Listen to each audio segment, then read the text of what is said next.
Buenas tardes a todas, a todos. Comenzamos en esta tarde de otoño. Bueno, comentaba con Laura que aquí en Alicante pues, sigue teniendo un aire un poco primaveral casi. Pero es un gusto, un año más, un curso más, inaugurar la programación del aula de filosofía de la sede universitaria, Ciudad de Alicante. También me acompaña Antonio de Murcia, compañero de departamento y bueno, pues coartífice, corresponsable de todo lo que aquí hacemos y, por lo tanto, bueno, pues también aprovecho para darle las gracias por su implicación. Y, como decía, pues es un placer volver a inaugurar este ciclo de conferencias que normalmente comenzamos en otoño, en el mes de noviembre, porque justamente, como todos sabéis, el tercer jueves de noviembre se celebra el Día Mundial de la Filosofía. Es una fecha marcada por la UNESCO que tiene bueno, pues esa ambición reivindicativa de defender ese espacio propio de la filosofía, seguir hablando de la filosofía como una disciplina propia que nos proporciona herramientas de comprensión absolutamente necesarias en el complejo mundo en el que vivimos y, por lo tanto, aprovechamos el mes de noviembre para iniciar esta programación que continuaremos a lo largo del curso con diferentes actividades. Justamente fue un mes de noviembre, pero hace ya bastantes cursos. En el curso 2016, creo que fue, cuando pusimos en marcha este espacio del aula de filosofía, un espacio que pretende abrir la reflexión filosófica a un público muy amplio. Aquí nos dirigimos a una comunidad universitaria entendida pues, en ese sentido de mayor extensión, de mayor amplitud. Queremos, de alguna manera, exponer la reflexión filosófica a la sociedad civil en general y justamente el ciclo con el que comenzamos, Filosofía en Abierto, pues tiene precisamente esa ambición de abrir la reflexión filosófica, de amplificar, de dar resonancia a esos debates desde la convicción que, repito, de que la filosofía nos proporciona herramientas de comprensión que siguen siendo absolutamente imprescindibles. Tenemos un mes de noviembre muy intenso, como podéis ver en el cartel, que yo no sé si se aprecia porque hay tanta cosa que ha quedado como muy comprimida, pero en cualquier caso en la web del aula de filosofía está todo como más desgranado, se puede ver mejor los diferentes actos, pero vamos a comenzar con un pequeño ciclo de conferencias, de 3 conferencias en torno a Kant y a sus diferentes lecturas. Ahora diré algo al respecto. Celebraremos también el Día Mundial de la Filosofía. Esto tendrá lugar mañana, justamente, no aquí, sino en el campus de la Universidad de Alicante. A las 12 horas celebraremos nuestra 8ª Ágora ya de Filosofía, que este año estará centrado en el tema de la Olimpiada Filosófica de España. El tema es Filosofía y Cuidados y por eso justamente el título del Ágora es La filosofía del cuidado y el cuidado de la filosofía. Tendremos ese espacio abierto que venimos repitiendo desde hace ya varios cursos, en el que bueno, pues, se darán cita profesorado, alumnado, habrá lectura de pequeños textos y una reflexión abierta, espontánea. La verdad es que esa es la ambición de este Ágora de Filosofía sobre este tema, que será también el tema de la Olimpiada de Filosofía de la Universidad de Alicante, que recuerdo para los interesados e interesadas que tendrá lugar el 31 de enero. Ya está abierto el plazo de inscripción para que animéis al alumnado, para que lo llevéis al alumnado bueno, pues a esta cita que también es tan importante y que marca la agenda del área de filosofía de la Universidad de Alicante. Ese noviembre también tendremos 2 conferencias. Hemos titulado Encuentros con el filósofo y escritor Ciprian Valcan, un profesor rumano que nos está visitando actualmente y que es especialista en filosofía contemporánea y que también nos va a ofrecer 2 conferencias muy interesantes que tendrán lugar la próxima semana. La primera el jueves 28, filósofos fragmentarios, filósofos sistemáticos, y la siguiente el viernes 29 de noviembre, Kafka, el poder de la verdad. Por lo tanto, también lanzamos desde aquí la invitación a todas las personas que quieran acompañarnos. Esas actividades tendrán lugar en el campus de la UA y son actividades igualmente abiertas para que os acerquéis si os interesa y si os apetece a acompañarnos en estas jornadas. Y hoy, como decía, comenzamos este ciclo de filosofía en abierto con 3 conferencias y sus correspondientes debates dedicados a la filosofía kantiana que hemos titulado En torno a Kant y sus lecturas. Este curso parecía una parada, si no obligada, al menos muy pertinente, la parada en la filosofía kantiana, porque, como todos sabéis, se cumple el tricentenario del nacimiento de este filósofo, del que no sé qué podemos decir a estas alturas. Yo, evidentemente, aquí no voy a hacer ni una exposición de la filosofía kantiana, ni una presentación, ni nada por el estilo. Todos y todas las aquí presentes, pues conocéis la filosofía kantiana, la enseñáis, la explicáis, no sé si la sufrís o la disfrutáis, pero en cualquier caso, lo que está claro es que la figura de Kant sigue siendo imprescindible para poder hacernos una idea de lo que es el presente. El programa kantiano, que es un programa pues, muy extenso, ¿no? Podemos condensarlo en algunos tópicos: la ilustración, la paz perpetua, esa normatividad universal, esa búsqueda de un sujeto que supere cualquier tipo de relativismo, el formalismo, no lo sé. Podríamos hacer rápidamente, ¿no?, una lista de lugares comunes, pero en cualquier caso pues es un programa amplio, un programa que tiene esa ambición de sistematicidad y que sigue formando parte del horizonte de sentido del mundo contemporáneo. De alguna manera, buena parte de nuestras expectativas siguen ligados a esos problemas, ¿no? Por eso la cuestión de la ilustración, por decir algo rápidamente, sigue siendo una problemática que nos interpela, ¿no? Y todavía seguimos debatiendo si ese proyecto se ha cumplido, si no se ha cumplido, si fue bueno, pues una ensoñación, bueno, pues una ocurrencia, o si realmente tiene sentido seguir contando con la ilustración como un descriptor, aunque sea normativo, aunque sea regulativo, de lo que queremos que sea nuestro presente. En cualquier caso, de Kant llevamos 3 siglos hablando, por lo tanto hay una historia efectual de su filosofía absolutamente dilatada, enorme. Bueno, pues prácticamente toda la filosofía posterior, todas las corrientes posteriores han dicho algo de la filosofía kantiana, o bien sea para alinearse con ella, o bien sea para intentar desmarcarse de ella, de construirla, ¿no? Por eso también nos encontramos con muchos Kants. Es muy difícil tener una imagen hoy en día monolítica, cerrada, de este pensador, porque realmente esa pluralidad de lecturas, tanto, bueno, pues, digamos, continuadoras o reivindicadoras de Kant, como críticas y disruptivas con respecto a su programa, pues son muy extensas, ¿no? Es un campo de lectura prácticamente inagotable. Por lo tanto, ¿qué podemos ofrecer aquí, ¿no? Modestamente, en este aula de filosofía, pues como decía, no se trataba de intentar hacer una exposición sistemática de la filosofía kantiana, de recuperar esa historia efectual, que es absolutamente gigante, de ponernos a debatir, ¿no?, de cabo a rabo de la filosofía kantiana. No, lo que nos interesaba era buscar algunos espacios, eso sí, quizá más laterales, de la recepción kantiana, que no se centran en los tópicos que estamos acostumbrados a explicar y a defender en clase o a criticar en clase, y que por lo tanto nos permitieran hacernos una idea un poco más ajustada de esa pluralidad de Kant, ¿no? De alguna manera se trataba de diversificar esas lecturas kantianas y apreciar también un poco mejor cuál es el alcance de esa filosofía, una filosofía que tiene posibilidades, que tiene límites y que, desde luego, debe ser sometida también bueno, pues a una revisión constante. Por eso esa es la ambición, simplemente dar esta muestra de diferentes lecturas de la filosofía kantiana.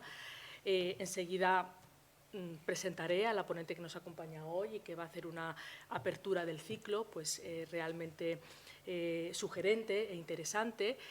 Y nos quedarán 2 conferencias más. El viernes será la conferencia de José Luis Villacañas, titulada Kant y la ley de la tierra.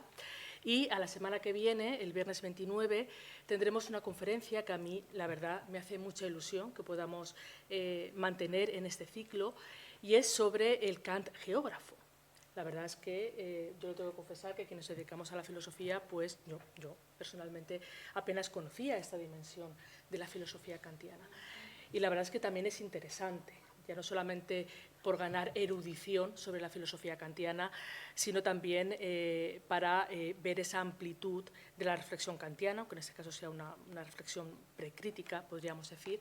Y sobre todo, la verdad es que cuando proyectamos o cuando programamos esta conferencia, no se habían dado las circunstancias recientes que todos conocemos, pero también para mí la verdad es que es un gusto que esta conferencia la pueda dar el profesor Jorge Olcina, que es el director de la sede universitaria, Ciudad de Alicante, que es la persona que puso en marcha el aula de filosofía y que además es catedrático de geografía y uno de los mayores especialistas que hay actualmente en España sobre climatología, riesgos naturales, ordenación del territorio.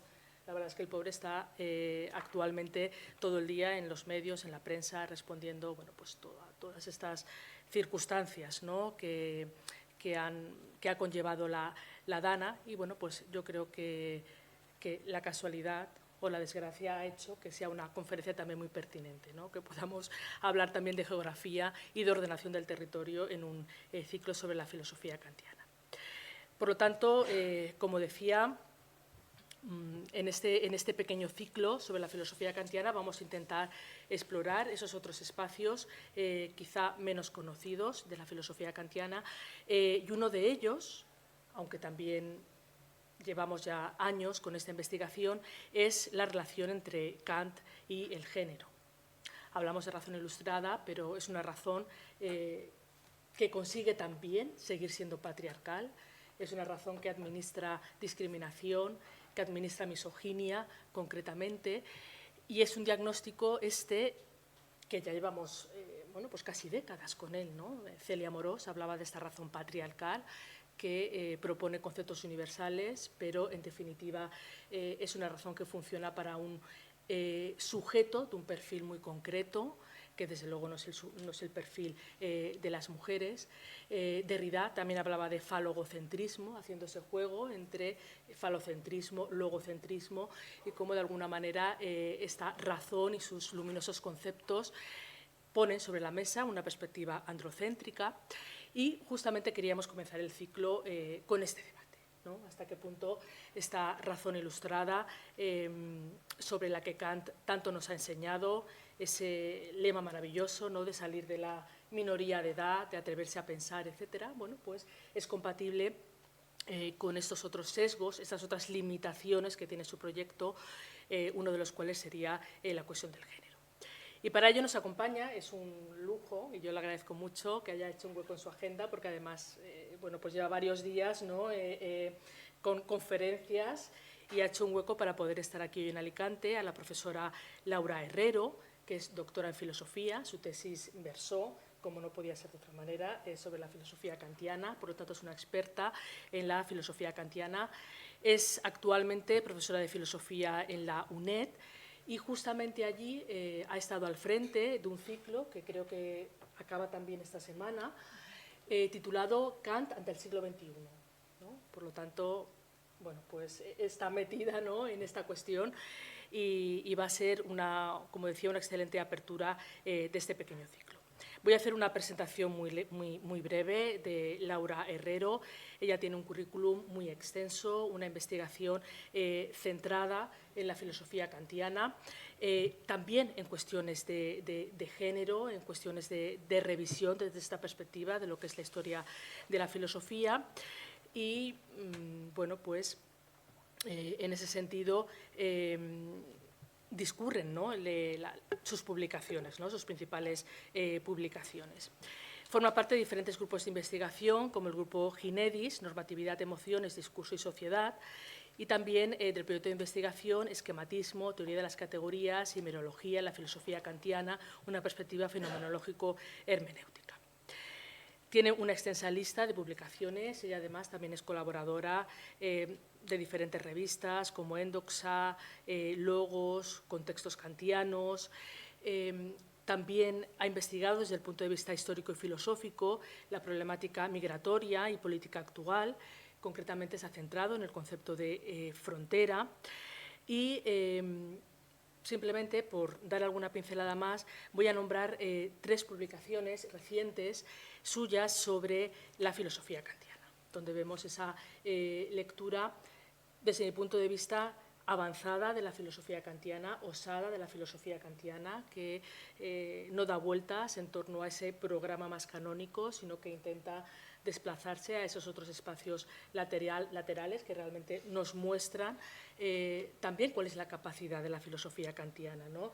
Sin miedo, así no vamos a poder salvar a Kant, ¿no? Bueno, pues si no lo podemos salvar en ciertos aspectos, pues no pasa nada, ¿no? No tenemos que salvarlo en todo. Como decía, voy a nombrar simplemente 3 publicaciones que nos van a dar una idea de cuáles son sus intereses. Una de ellas es Leer a Kant después de Membé, la crítica de la razón negra como una respuesta a la modernidad, donde Laura Herrero estudia este libro de Membé, Crítica de la razón negra, ensayo sobre el racismo contemporáneo, donde el autor critica esa propuesta de diferenciación racial que define la modernidad occidental, y Laura entra en juego poniendo sobre la mesa la contribución de Kant a esa cultura de las razas, podríamos decir, ¿no? Y la pregunta es, bueno, ¿cómo seguir leyendo a Kant cuando también debemos ser conscientes de esta opinión que tenía, por ejemplo, sobre las razas? Otro texto también muy expresivo de sus intereses sería Ilustración desde la porosidad, un texto escrito en el contexto de pandemia. Y un tercer texto, también muy interesante, sería Kant y los otros seres racionales, el punto de vista de los habitantes de los astros, donde Laura Herrero explora esas otras formas de racionalidad de las que Kant también habla, incluso situándose en esos espacios, ¿no?, extraterrestres que sirven de alguna manera para avanzar en la reflexión sobre qué es el ser humano y profundizar en esa concepción de la racionalidad. Por lo tanto, como veis, una perspectiva sumamente interesante, yo creo que muy refrescante sobre la filosofía kantiana. Yo le agradezco muchísimo de nuevo que haya estado aquí y vamos a disfrutar sin más de la conferencia, de la reflexión y del debate posterior sobre lo que ella misma titula Una cuestión polémica, Kant ante la cuestión del género. Cuando quieras. Bueno, Elena, muchísimas gracias por tan generosa presentación. Y el honor es mío realmente, porque para mí la universidad es esto, es poder… Aquí sí soy kantiana. Aquí soy kantiana. Para mí la universidad es poder comunicarme, no estar solamente leyendo, interesada en mi propia investigación o escritura. Si la universidad no es comunicación en diferentes ámbitos, pues no merece la pena. Así que el agradecimiento es realmente mucho, es mío, porque realmente aprendo mucho siempre con estos intercambios, ¿no?, desde el público, con los compañeros. Así que estoy encantada de estar hoy aquí. Según ibas hablando del ciclo, incluso de mis publicaciones, estaba pensando que podía haber preparado algo diferente, ¿no? Es un honor compartir el cartel con estos compañeros y bueno, me encantaría escucharles. Yo he trabajado, para que no se me olvide, hablabas de ese artículo, el último artículo que has mencionado, el Kant que habla de los seres que habitan otros planetas. Kant está convencido de que hay seres que habitan otros planetas, pero no solamente es Kant, es una convicción de la época en la que vive.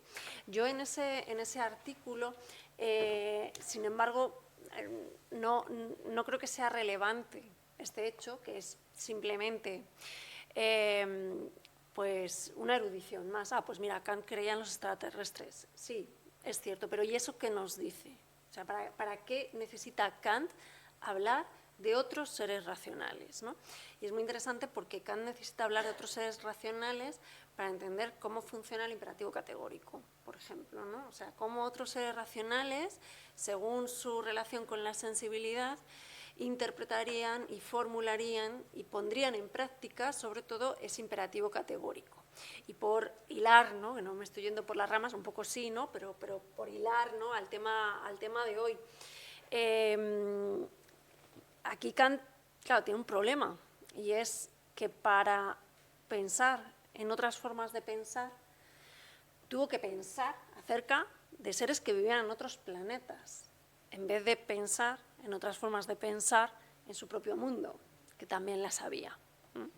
Ese es el problema, ¿no?, de ese texto también. Kant tuvo que imaginarse, aunque él estaba convencido, como digo, es una convicción de la época, que había otros seres en otros planetas, ¿no? Es como, ¿para qué irse tan lejos si tenías la posibilidad de pensar con los otros? Además, eso, y ahora sí, vuelvo, ahora sí soy kantiana, en la crítica del juicio, Kant dice, ¿no?, que tenemos que ser capaces de pensar en el lugar de los otros. O sea, el principio es bueno, ser capaces de pensar en el lugar de los otros, ¿no?, y ser consecuente con lo que pensamos.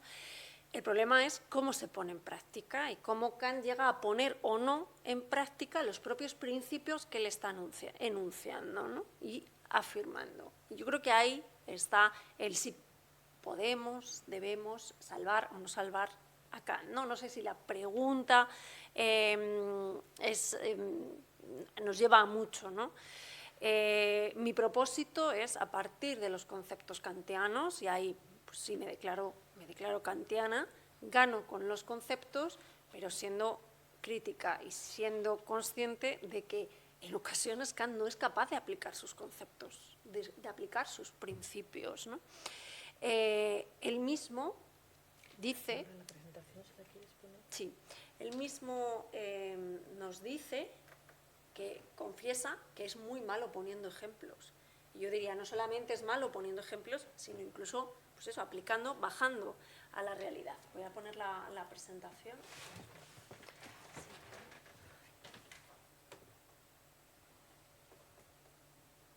¿Puedo? Sí, cierra ella.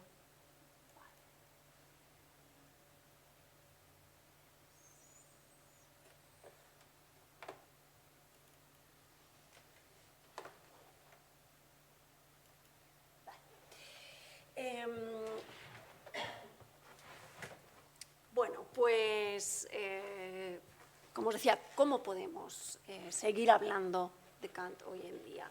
Como decía Elena Nájera, efectivamente está teniendo lugar durante 4 semanas, 4 jueves consecutivos, un ciclo como curso de extensión universitaria en la UNED en Madrid sobre Kant ante el siglo XXI y bueno, pues lo que se está tratando de plantear es cómo o qué nos dice Kant. Para mí lo importante como profesora de Historia de la Filosofía Moderna es hacer ver que los filósofos nos siguen apelando, es decir, que seguimos leyendo sus textos porque nos siguen diciendo algo y creo que Kant nos sigue diciendo muchas cosas.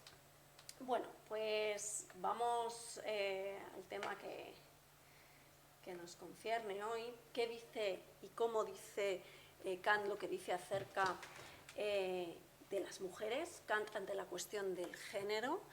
Él de lo que habla es de la situación de las mujeres tanto en la naturaleza como en la sociedad civil y en la cultura. ¿Qué dice y cómo lo dice? ¿Y cuál es el contexto en el que se producen esas afirmaciones? Y, en segundo lugar, cómo podemos trabajar con sus conceptos, ¿no? Haré una exposición guiada por estas dos premisas, si bien es cierto que están imbricadas y la segunda, trabajando con sus conceptos, pues se pone en marcha desde el principio, ¿no? Bueno, pues empecemos cronológicamente. Año 1764, un Kant precrítico, esa primera etapa de un Kant que ya tiene una edad, ya tiene 40 años, o sea, no era un jovenzuelo para la época, y escribe esa obrita que se llama Observaciones sobre el sentimiento de lo bello y lo sublime.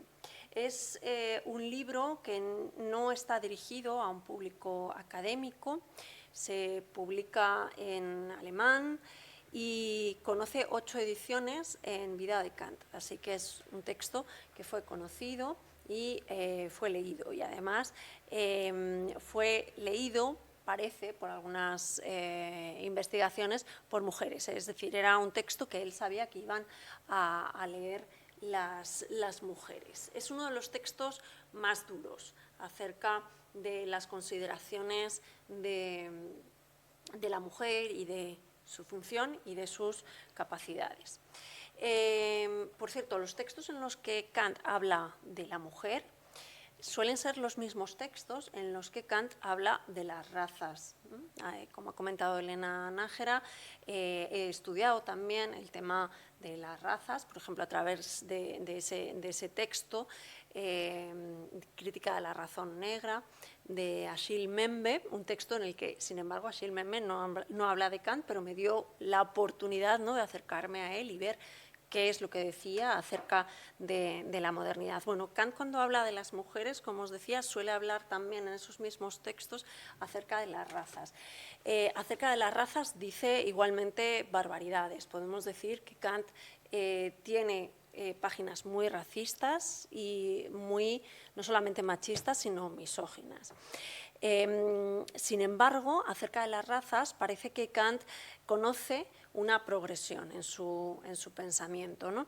En los primeros textos, precisamente, que son las preparaciones y los programas de sus clases de geografía, Kant presenta una supremacía del hombre europeo que tiene la capacidad de someter, por ejemplo, a esclavitud a los pueblos negros, ¿no? Él divide en 4 razas a la humanidad. En su favor, ¿qué podemos decir? Pues que considera a todos como seres humanos, eso es cierto, y que les considera, además, en tanto que seres humanos, provenientes de un mismo tronco. Todos tienen el mismo origen y se ha producido una evolución y una diferenciación que se debe, además, a la adaptación a los diferentes climas normalmente, ¿no? Pero esos mismos climas hacen que esas razas se vayan diferenciando en sus características y en sus capacidades, por ejemplo, de trabajo o de incluso autonomía y capacidad para llevar a cabo y poner en práctica sus propias acciones. Hacia el final de su vida, Kant escribió un famoso texto que es Hacia la paz perpetua, donde parece que se produce una evolución. Y allí, en ese texto tan importante para la crítica kantiana y para la hermenéutica kantiana hacia la paz perpetua, Kant critica abiertamente al colonialismo y a la forma en que los europeos llegaron a dominar otras tierras e impusieron sus modos políticos. En ese texto, luego volveré a ello y lo uno con la cuestión de las mujeres. En ese texto, Hacia la paz perpetua, Kant quiere pensar cómo es posible esa paz. Y una de las condiciones que pone para que no haya guerras es que sean los ciudadanos los que voten acerca de si quieren que sus países entren o no entren en un conflicto, dado que son los ciudadanos los que de una forma más directa van a sufrir las consecuencias de las guerras. Entonces, él considera que no son los gobernantes los que han de decidir estas cuestiones, sino directamente el pueblo el que ha de votar si quieren o no quieren entrar en un conflicto armado, recordándonos en eso, en gran medida, alguna propuesta rusoniana, ¿no?, de una democracia así como muy, muy directa, con todos los condicionantes, además, que eso supone, porque en Rousseau esa democracia tenía que darse en espacios, en comunidades muy pequeñas, mientras que, claro, Kant, su contexto era Prusia. Bueno, pues, como os digo, parece que me he ido, pero luego volveré a este tema de las votaciones. ¿Quién puede votar?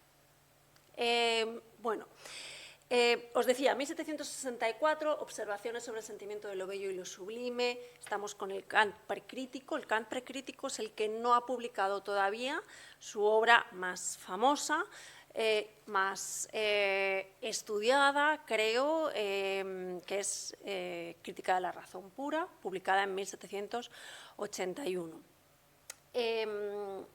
En Observaciones sobre el sentimiento de lo bello y de lo sublime, Kant introduce este tema, lo bello y lo sublime, que son dos conceptos que retoma en su crítica del juicio. Es decir, son dos conceptos que aparecen en su época precrítica y en su época crítica.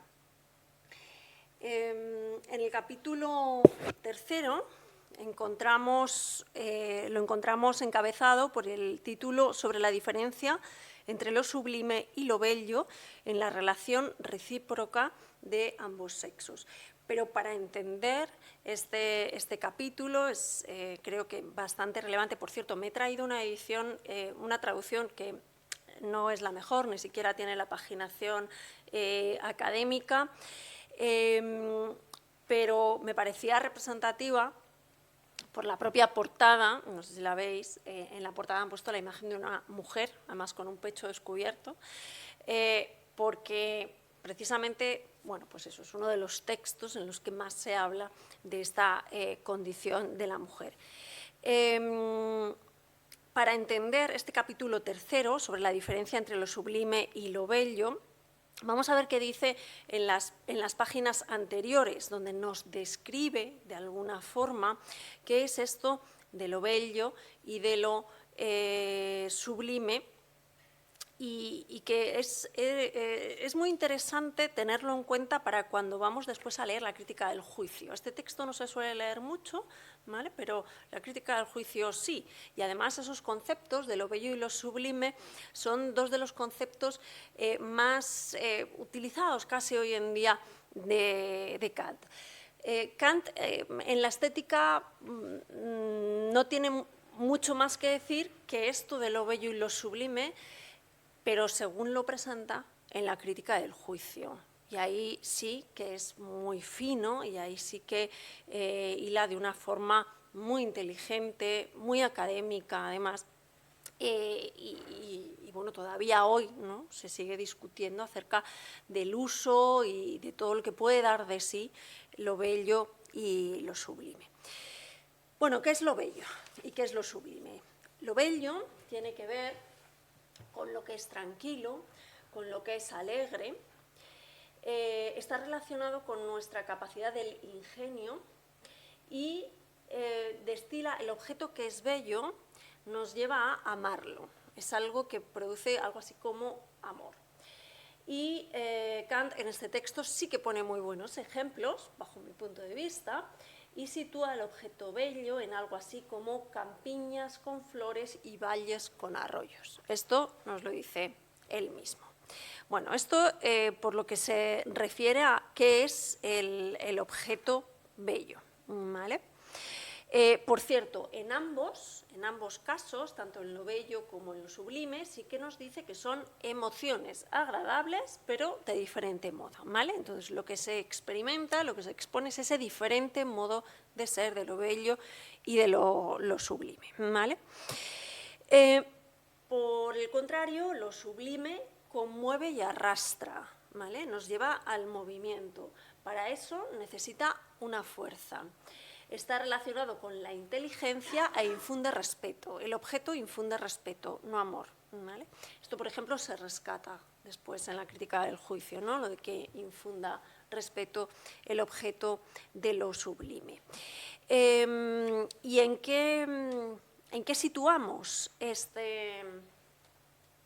¿Qué ejemplo nos da? Quiero decir, bueno, pues Kant cita a esa obra de Milton, que es un poema, El paraíso perdido, ¿vale?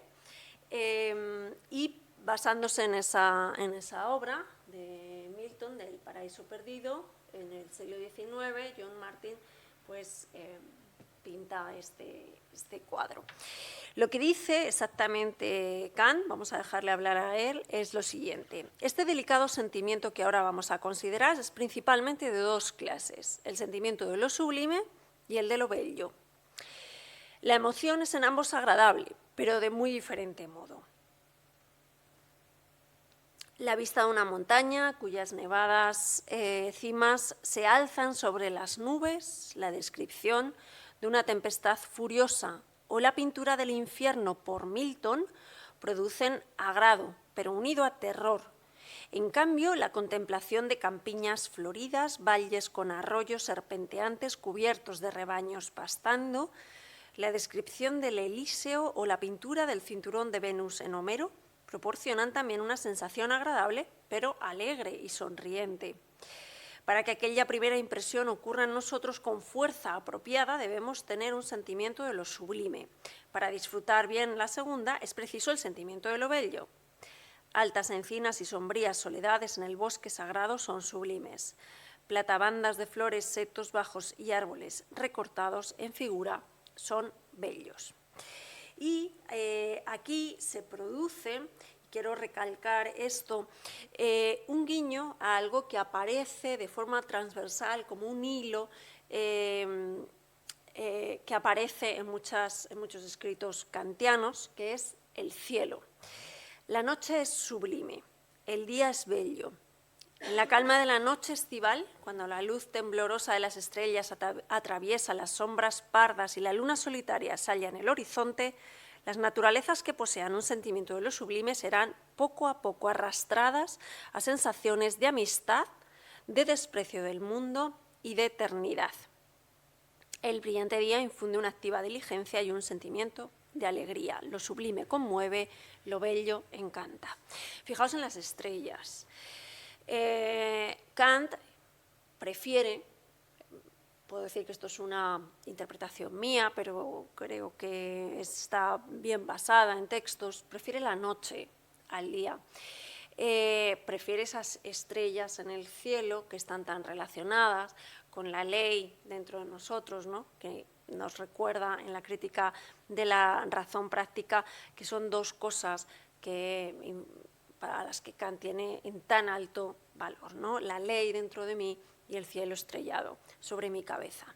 Bueno, pues la noche es lo sublime y lo que nos lleva a la eternidad, ¿vale? Al desprecio del mundo también. Esto, bueno, es curioso, habría que ver qué significa, porque en general Kant no desprecia el mundo ni la compañía. Kant no era un ratón de biblioteca, no vivía aislado, sino todo lo contrario.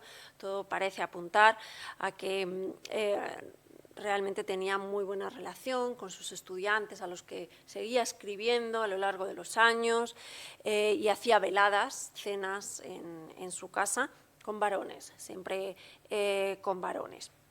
Así que no despreciaba el mundo y además, es cierto, al principio lo decía, para Kant la ilustración solamente es posible en comunidad. Eso nos lo dice no en el escrito que es ilustración, sino en cómo orientarse en el pensamiento. El pensamiento es posible solamente si se da en comunidad. Si no podemos hablar, si no nos podemos comunicar, el pensamiento no tiene lugar. ¿Vale? Así que, bueno, simplemente para aclarar que este desprecio del mundo, desde luego, no es la actitud kantiana. Pero bueno, esto que es lo sublime, pues nos lleva a la eternidad, como os decía, es fuerte, ¿no? Y está en relación con la noche, con las estrellas, vinculadas después con el imperativo categórico.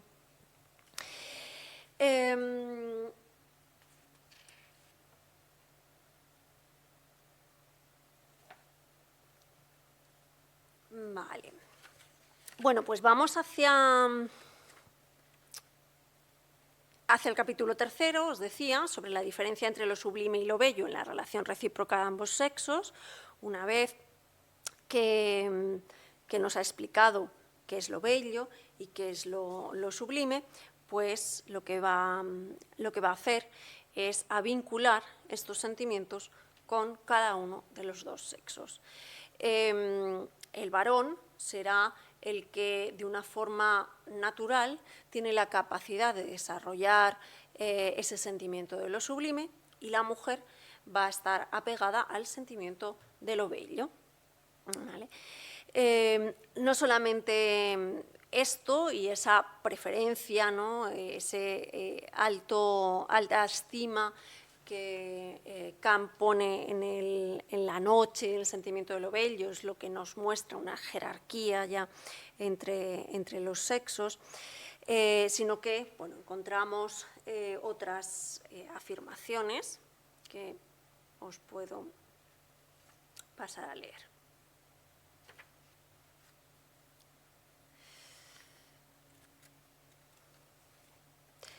Quien por primera vez aplicó a la mujer el nombre de bello sexo, acaso quiso decir algo galante, pero acertó mejor de lo que él mismo pudo imaginarse. Sin tener en cuenta que su figura es en general más fina, sus rasgos más delicados y dulces, su rostro más significativo y cautivante en la expresión del afecto, la broma y la afabilidad que en el sexo masculino. Sin olvidar lo que debe atribuirse al encanto secreto que inclina nuestra pasión a juicios favorables para ellas, hay en el carácter de este sexo rasgos particulares que lo diferencian claramente del nuestro y le hacen distinguirse principalmente por la nota de lo bello. Aquí además está, evidentemente, mostrando que la diferencia de los sexos es, por supuesto, natural, ¿no? Por supuesto, en esta época, ¿no? Es una diferencia natural. De otro lado, podríamos aspirar nosotros a la denominación de noble sexo, el bello sexo frente a lo noble. Si no se exigiese el carácter noble, al carácter noble, el apartamiento de títulos honoríficos y el concederlos mejor que el recibirlos. No se entienda por esto que la mujer carece de nobles cualidades o que hayan de faltar por completo las bellezas al sexo masculino. Más bien debe esperarse que en cada sexo resulten unidas ambas cosas, pero de tal suerte que en una mujer todas las demás ventajas se combinen solo para hacer resaltar el carácter de lo bello. Este es el carácter propio de la mujer. En ellas el verdadero centro, y entre las cualidades masculinas sobresalga desde luego lo sublime como característica. A esto deben referirse todos los juicios sobre las dos mitades de la especie humana, tanto de los lisonjeros como de los adversos. Esto han de tener a la vista toda educación y enseñanza y todo esfuerzo por fomentar la perfección moral de una y otra, si no se quiere hacer imperceptible la encantadora diferencia que la naturaleza ha querido establecer entre ambas. Luego sigo con más afirmaciones que aparecen no solamente en la etapa precrítica, sino también en la etapa crítica, en la antropología en sentido pragmático, en la metafísica de las costumbres, por ejemplo. Pero antes de eso, viendo esto ya y volviendo al comienzo, ¿qué hacemos entonces con Kant? O sea, la verdad es que a veces se nos caen, a mí a veces se me caen los textos y qué pensar, ¿no? Acerca de él. No olvidemos que Kant es un profundo admirador de Rousseau. Hago aquí un breve inciso. Es un admirador de Rousseau, tanto en su etapa precrítica, le está leyendo ya en estos momentos la obra rousseauiana, como en la etapa crítica. Es algo que no dejará nunca de lado, ¿no? Y Rousseau, en su Emilio, pues no solamente habla de la educación de Emilio, sino que habla de la educación de Sofía, ¿no? Una educación diferenciada entre los sexos. A mí me resulta muy paradójico que hoy en día a veces se proponga a Rousseau como un moderno en la pedagogía, ¿no? Moderno digo en la actualidad, o sea, alguien que nos puede seguir dando pistas de por dónde puede ir la educación. No digo que no sea así. Algunas cuestiones de las que comenta Rousseau en su obra me encantaría que se implantaran en las escuelas infantiles, por ejemplo, que los niños tengan más contacto con la naturaleza y no estén tanto tiempo metidos en un espacio cerrado. Está muy bien, de hecho, pero yo creo que es necesario saber que también hay una Sofía, ¿no? Esto no se nos debe olvidar y muchas veces en textos académicos esto se olvida, ¿no? Que Rousseau también habla de esa educación diferenciada. Bueno, pues Kant está haciendo lo mismo, o sea, sencillamente está leyendo a Rousseau y está reproduciendo ese discurso. Bien, entonces podríamos pensar, claro, Kant está leyendo a Rousseau y bueno, estamos en el siglo XVIII, estamos en la época de la Ilustración, en la época de la Revolución Francesa, ya está bien, ¿no?, con lo que hicieron. Quiero decir, gracias a ellos hubo un progreso, gracias a ellos se introdujeron algunas luchas, son los hijos de su época.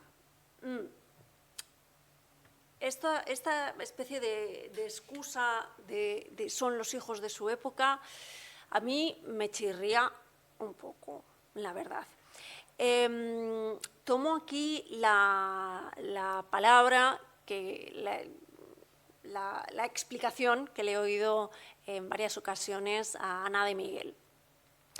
Si a estos filósofos como Rousseau, como Kant, se les exigió ser tan extraordinarios en el ámbito de la moral, en el ámbito de la epistemología, ¿por qué no se les exige ser extraordinarios en otras cuestiones? Por ejemplo, de filosofía política. Hombre, podríamos pensar, no se puede ser extraordinario en todo, es cierto.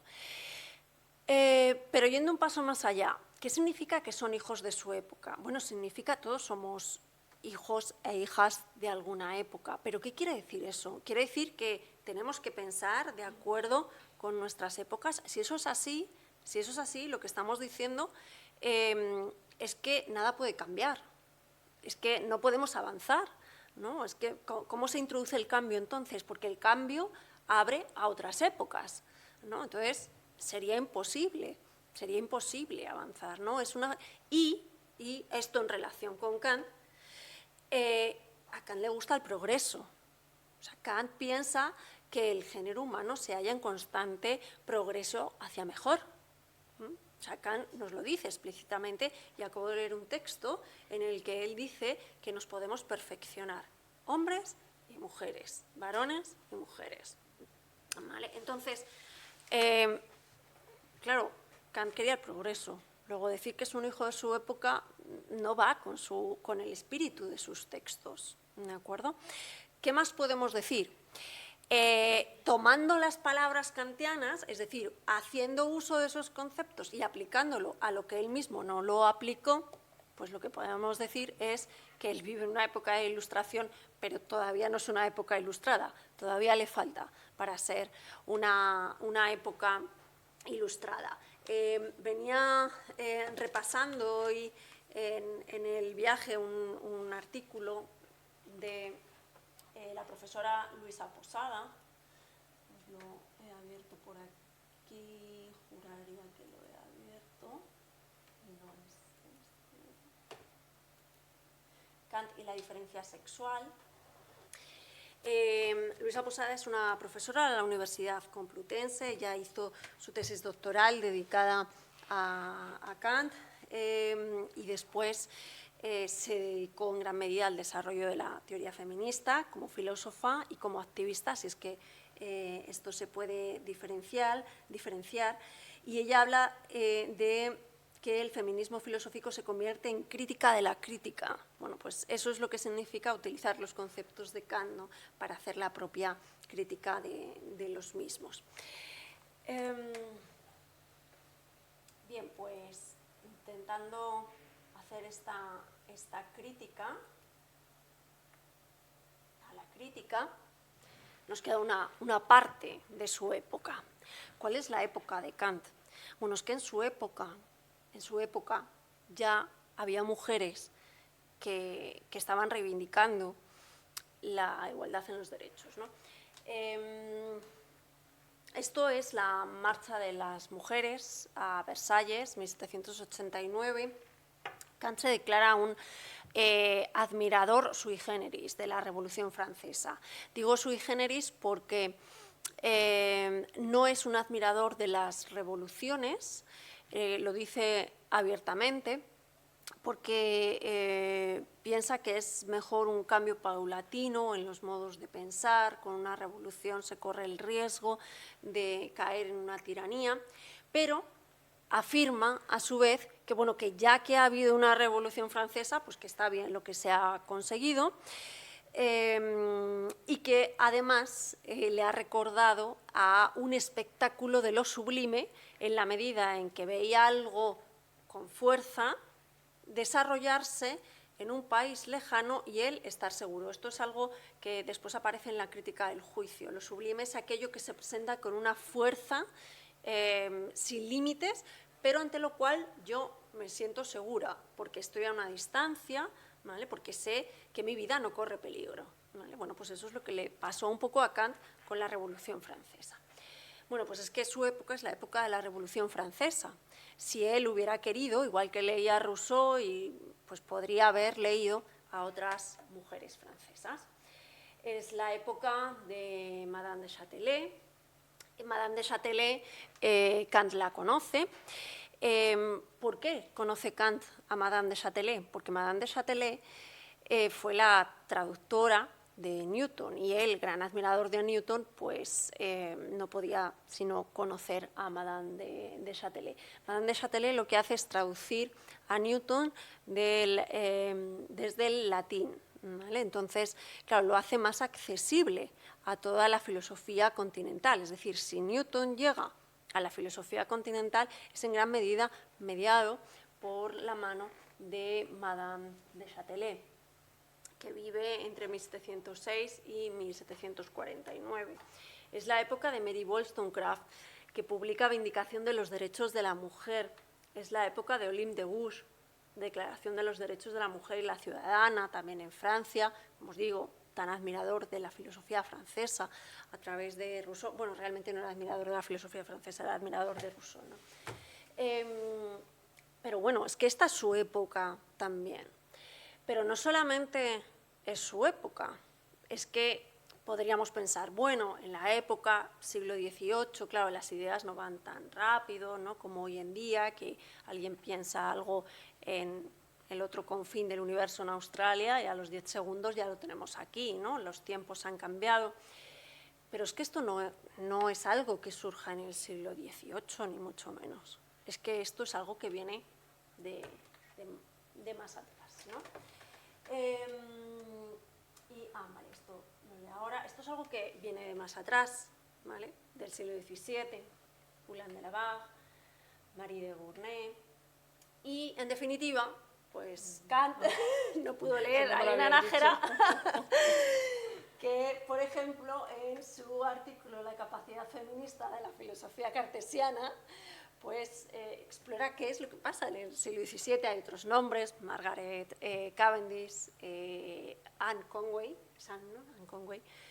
En fin, es que no es una cosa del siglo XVIII, ¿no? No es una cosa de la época de Kant, es que viene ya de antes, ¿no? Y Kant, pues, no llega a estos textos.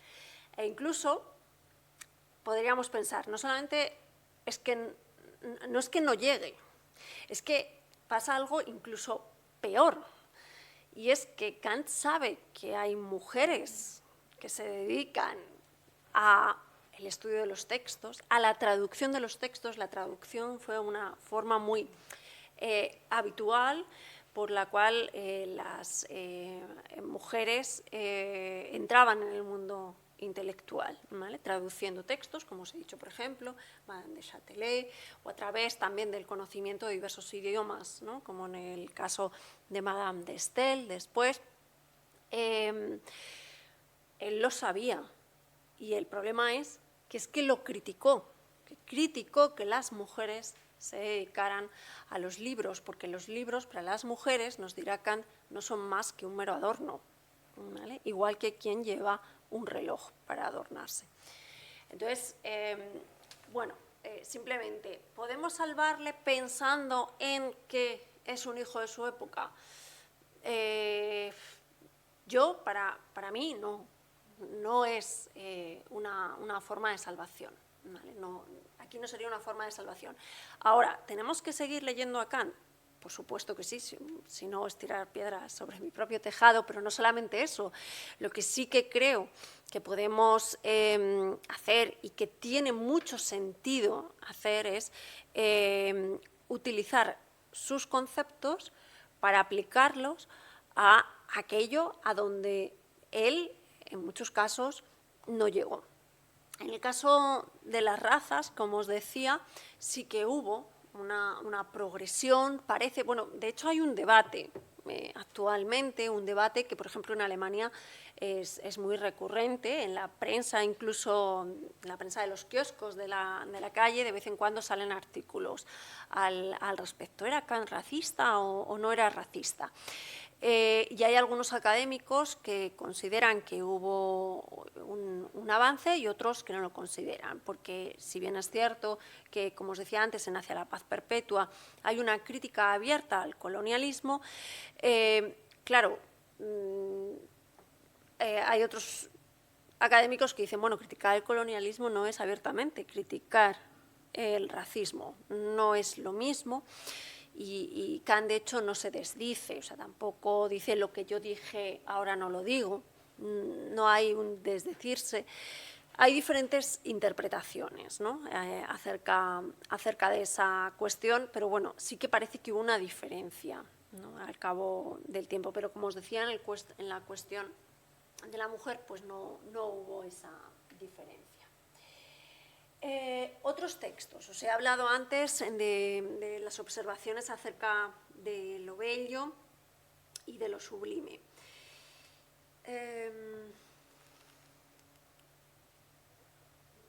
Por cierto, antes de pasar a otros textos, os voy a leer otras líneas de las observaciones. Dice así: la tragedia se distingue en mi sentir principalmente de la comedia, en que la primera excita el sentimiento de lo sublime y la segunda el de lo bello. En la primera se nos muestra el magnánimo sacrificio en aras del bien ajeno, la decisión audaz y la fidelidad probada. El amor es en ella melancólico, delicado y lleno de respeto. La desdicha de los demás despierta en el espectador sentimientos compasivos y hace latir su corazón con desdichas extrañas. Nos sentimos dulcemente conmovidos y vemos íntimamente la dignidad de nuestra propia naturaleza. La comedia, en cambio, presenta sutiles intrigas, confusiones asombrosas, gentes despiertas que saben salir del apuro, tontos que se dejan engañar, bromas, caracteres ridículos. El amor no es aquí tan triste, sino alegre y confiado. Lo mismo que en otros casos, sin embargo, puede en este hacerse compatible hasta cierto grado lo noble con lo bello.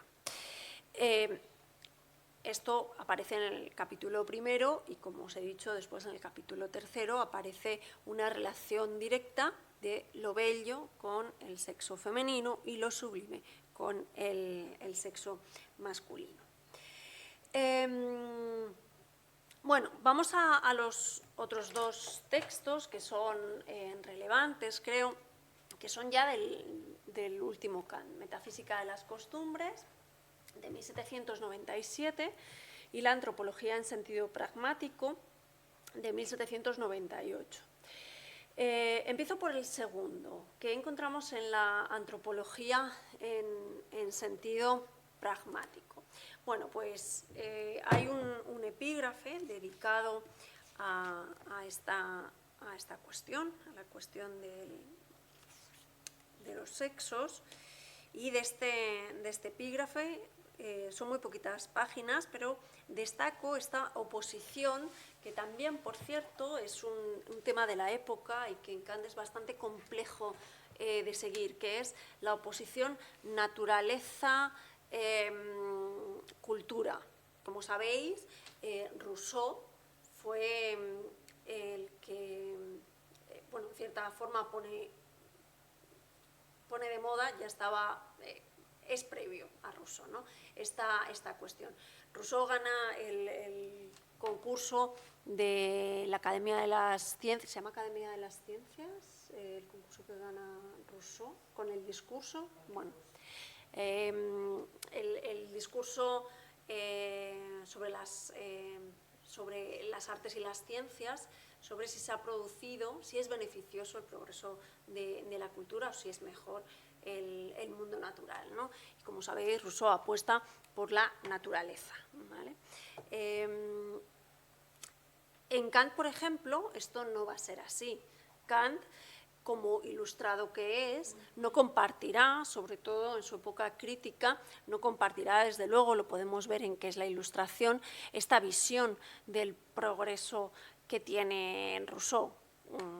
Kant preferiría, ¿no?, esa forma natural de vida, mientras que en Kant ni siquiera es pensable, ¿no?, qué sería la naturaleza. Fijaos que incluso el concepto de naturaleza es diferente en ambos, ¿no? En Rousseau la naturaleza sería algo así como un estado primigenio que en realidad no podemos conocer.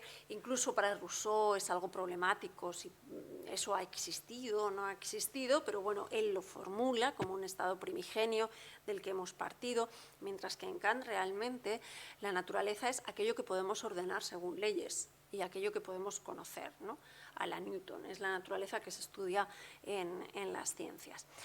Sin embargo, aparece este tema, ¿no?, de la oposición entre lo que nos da la naturaleza por un lado y lo que nos da la sociedad civil y la cultura por otro lado.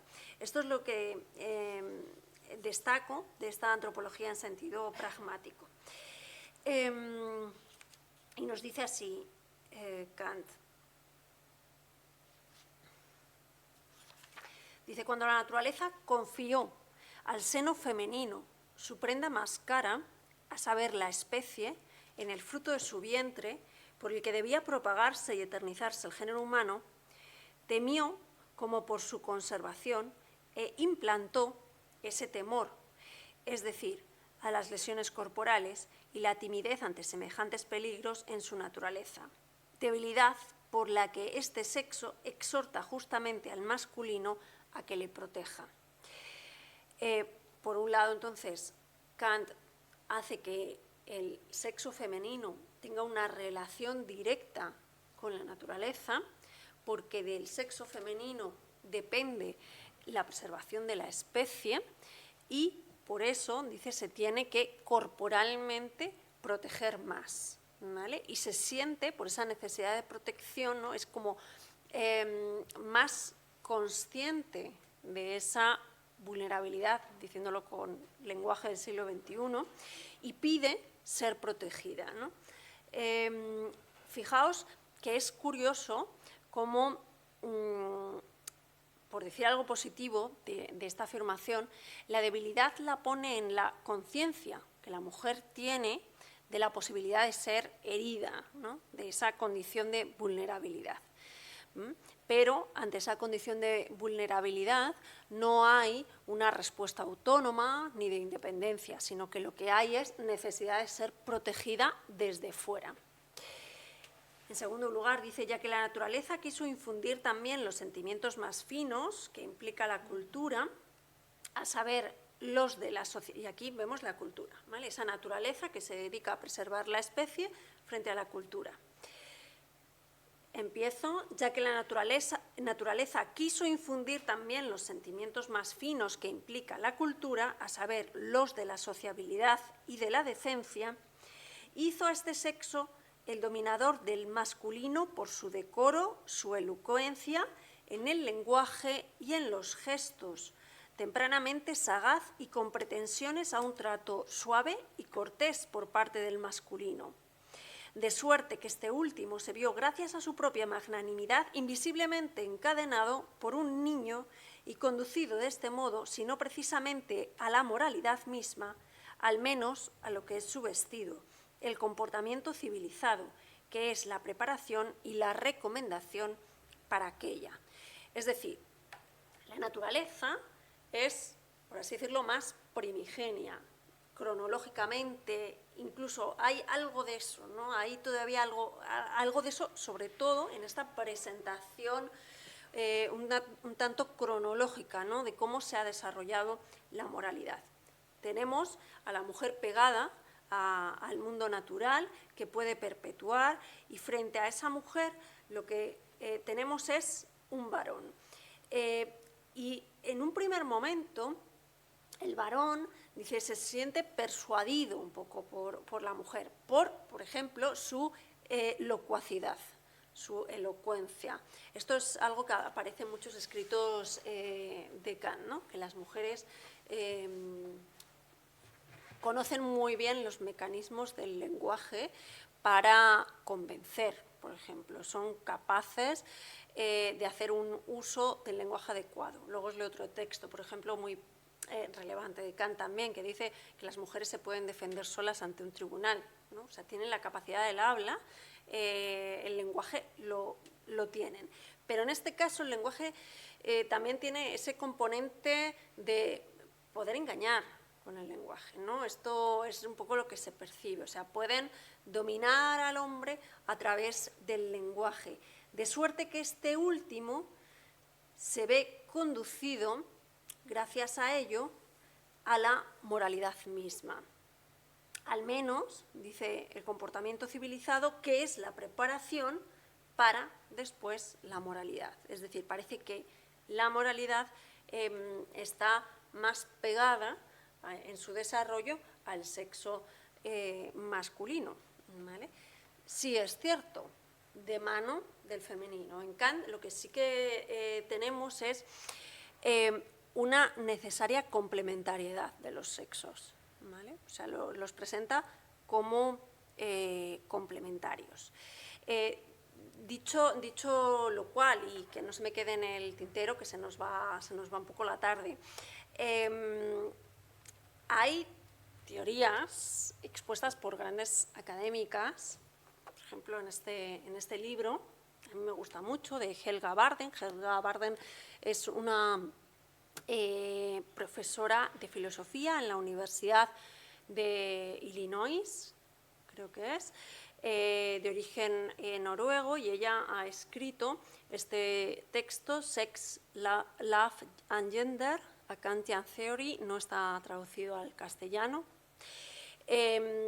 Y Helga Barden dice abiertamente, y no es la única, que lo que esconden en gran medida algunas de las afirmaciones kantianas en torno a qué es eso del bello sexo, o, claro, porque si pensamos del bello sexo podemos pensar, bueno, por lo menos las llama bellas, pero esa capacidad de engañar a través del lenguaje y otras muchas cosas, lo que esconden es una homosexualidad, ¿vale? Esto está dicho por algunos autores. Yo ni lo afirmo ni lo niego, ¿no? Pero bueno, ahí está. Lo digo porque, si bien es cierto que en los textos directamente podemos hablar acerca de la complementariedad de los sexos, eso lo encontramos, por ejemplo, en la metafísica de las costumbres, que es donde Kant más abiertamente habla del matrimonio, ¿vale? Porque es donde toca, donde desarrolla su doctrina del derecho, es ahí donde el matrimonio aparece como un contrato, y aparece como un contrato necesario precisamente para la reproducción de la especie, ¿vale? Y el sexo es solamente sexo legítimo cuando se da dentro del matrimonio, ¿vale? Es aquí, en la metafísica de las costumbres, donde lo expresa Kant. Pero no son pocos los autores que han apuntado también que esa misoginia puede ocultar otras cosas. No lo quería dejar de decir porque también está en la investigación kantiana. Bueno, ¿y qué es? Dicho lo cual, bueno, os he hablado de la metafísica de las costumbres brevemente, antropología en sentido pragmático, esta relación entre naturaleza y cultura. Vale, antes de irme a la metafísica de las costumbres, entonces, os voy a leer otro textito de la antropología y después doy el salto de nuevo a la ilustración y voy acabando. Antropología, os leo. La imposibilidad de que una persona, por lo demás sana, use por sí propia su entendimiento en las empresas civiles se llama incapacidad. Si ésta se funda en la corta edad, se llama minoridad, minoría de edad.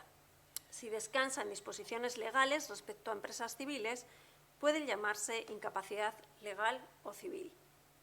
Los niños son naturalmente incapaces, y sus padres, sus tutores naturales. La mujer es declarada civilmente incapaz a todas las edades. El marido es su curador natural, pero si vive con él en régimen de separación de bienes, es otra persona. Bueno, lo dice claramente, la mujer es declarada civilmente incapaz a todas las edades y el marido es su curador natural. En otro textito, incluido en Teoría y Práctica, Kant dice abiertamente que la mujer no tiene la capacidad, aquí está además también puesto, de votar, ¿vale? Por eso os hablaba al principio de ese texto Hacia la paz perpetua, donde Kant nos dice de una forma muy, podríamos pensar, muy progresista, ¿no?, que son los ciudadanos los que tienen que decidir si quieren que su país entre o no en un conflicto. Pero claro, ¿quién puede votar? Bueno, pues en la antropología nos dice, pues si bien la mujer tiene por la naturaleza de su sexo suficiente capacidad oratoria para representarse a sí misma y representar a su marido cuando se trata de hablar, incluso ante los tribunales, de suerte que con arreglo a la letra podría ser declarada hasta supercapaz, lo cierto es que las mujeres, al igual que no corresponde a su sexo ir a la guerra, tampoco pueden defender personalmente sus derechos ni llevar empresas civiles por sí mismas, sino solo por medio de un representante. Y esta incapacidad legal respecto a las gestiones públicas no hace sino tornarlas tanto más poderosas respecto a la prosperidad doméstica. Y aquí, ¿qué es lo que encontramos? Antes veíamos la oposición entre la naturaleza y la cultura, o naturaleza y sociedad civil, y ahora lo que vemos es la oposición entre lo público y lo privado, ¿vale? Uno de los textos claves para entender qué es lo público y lo privado es el famoso texto de respuesta a la pregunta ¿qué es ilustración? Ese textito no se me olvidó traérmelo, pero lo tenemos.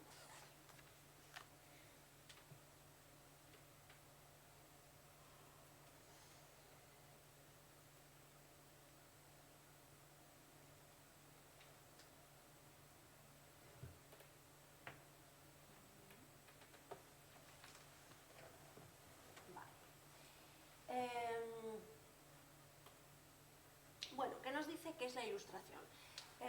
Yo creo que no es el mejor texto de Kant para hablar de la ilustración. Antes os he mencionado otro, Cómo orientarse en el pensamiento. Me parece mucho más interesante para entender qué es la ilustración, o al menos, a lo mejor, bueno, no es que sea más interesante, es que, claro, yo comparto más las ideas y los principios que se exponen en Cómo orientarse en el pensamiento a los que aparecen en qué es la ilustración. En qué significa orientarse en el pensamiento es donde Kant critica la censura, por ejemplo, y la critica por lo que os decía antes, porque si no podemos pensar con otros, por ejemplo, leyendo sus textos o hablando con ellos, somos incapaces de pensar. En este otro texto, que es la ilustración, este texto es de 1784, y por lo tanto es anterior a la Revolución Francesa, ¿vale?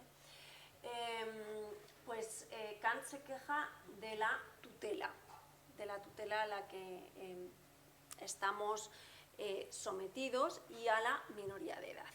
Y nos dice que en muchos casos somos nosotros, claro, aquí no sé si puedo decir nosotras, los culpables de estar en esta minoría de edad, porque nos tenemos que hacer responsables de salir de ella. Si bien es cierto que, dice Kant, la naturaleza ha puesto las disposiciones para que lo llevemos a cabo, ¿vale? Es un poco parecido a lo que dice en la antropología. O sea, la naturaleza ha querido que la mujer acompañe al varón en este desarrollo, pero en realidad es él, ¿no?, el propio sujeto, el que tiene que decidirse para dar el paso, y esto es difícil, ¿no? Dice, la pereza y la cobardía son causa de que una gran parte de los hombres continúa a gusto en su estado de pupilo, a pesar de que hace tiempo la naturaleza los liberó de ajena tutela. También lo son de que se haga tan fácil para otros erigirse en tutores. Es tan cómodo no estar emancipado. Tengo a mi disposición un libro que me presta su inteligencia, un cura de almas que me ofrece su conciencia y un médico que me prescribe las dietas. Las tríadas kantianas están aquí presentes también con estos tres libros que se refieren principalmente al libro del derecho, al libro de las ánimas y al libro de la salud, o sea, la Biblia, ¿no? A los códigos legales y a las prescripciones médicas. Así que no necesito molestarme. Si puedo pagar, no me hace falta pensar. Ya habrá otros que tomen a su cargo en mi nombre tan fastidiosa tarea. Los tutores, que tan bondadosamente se han arrogado este oficio, cuidan muy bien que la gran mayoría de los hombres, y no digamos que todo el sexo bello, considere el paso de la emancipación, además de muy difícil, en extremo peligroso. Bueno, pues he leído esta parte, ¿no? Que es el principio, como veis, es un texto el de que es la ilustración muy breve, por esta alusión, ¿no? al sexo bello, y de nuevo hay artículos diversos que dan diferentes interpretaciones acerca de nuevo, ¿qué es lo que está diciendo aquí Kant? Que las mujeres son parte de esa ilustración, pero que en realidad es cierto que hay menos que varones ilustrados. ¿Pueden ser parte de esta ilustración o no pueden ser parte de esta ilustración? Bueno, pues al respecto, comentaros dos cuestiones. Se me ha olvidado una cosa interesante aquí, luego vuelvo a ella. Hay textos en los que Kant directamente nos dice que para la mujer el libro es un adorno, ¿vale? Y hay de todas esas mujeres que os he señalado antes, de las que os he puesto las imágenes, hay una de ellas a la que Kant sí cita, que es esta, Madame de Châtelet. Antes os decía, ¿no? Madame de Châtelet era la mayor conocedora de Newton en la época, y de ella dice Kant que solamente le hace falta barba para ser considerada un varón. Es una de las pocas veces que Kant cita a una erudita, a una mujer dedicada al mundo intelectual, para decir algo acerca de ella. Entonces, como antes os decía, no es que no supiera que había mujeres dedicadas al estudio de la filosofía, de la ciencia, de la literatura, traductoras, no es que no lo supiera, es que sabiéndolo, critica que las haya. En todo este listado, esto es lo que se me ha olvidado, os decía que se me ha olvidado un apunte, en todo este listado hay un varón del que no he encontrado una imagen, que es Theodor von Hippel, que es amigo de Kant. Es un tipo que vive en Königsberg y que escribe un texto que están traduciendo al castellano ahora, no estaba traducido, que se llama Sobre el mejoramiento civil de las mujeres. Os cito directamente, os leo unas líneas que aparecen en ese articulito que tenéis ahí, de María Parodi. Está publicado en la revista Estudos Kantianos, es brasileña, ¿vale? La revista, pero el artículo está en español. Kant y el problema de las mujeres, una revisión feminista de las posibilidades de su inclusión cívica. Allí podemos leer sobre el mejoramiento civil de las mujeres, ventajas morales y políticas de educar a las mujeres en pie de igualdad con los varones. Es una obra publicada anónimamente, y cuando sale a la luz el texto antes mencionado, la opinión pública llega a creer que su autor fue Immanuel Kant. ¿Qué posibilitó dicha confusión? Según Concha Roldán, en ese otro artículo, ni virtuosas ni ciudadanas, inconsistencias prácticas de la teoría de Kant, pues según Concha Roldán, tenía en su filosofía práctica los elementos formales necesarios para haberlo hecho. O sea, él podía haber escrito ese texto de Hippel sobre el mejoramiento civil de las mujeres, pero no lo hizo. Esto es lo que también estaba intentando transmitir. Podemos utilizar sus conceptos para aplicarlos a otra forma de práctica que él no llevó a cabo. Es más, en su época lo hicieron. Con el texto de Hippel se pensaron que lo había escrito Kant en un primer momento, porque él tenía los instrumentos para haberlo hecho. Según Concha Roldán, tenía en su filosofía práctica los elementos formales necesarios para haberlo hecho.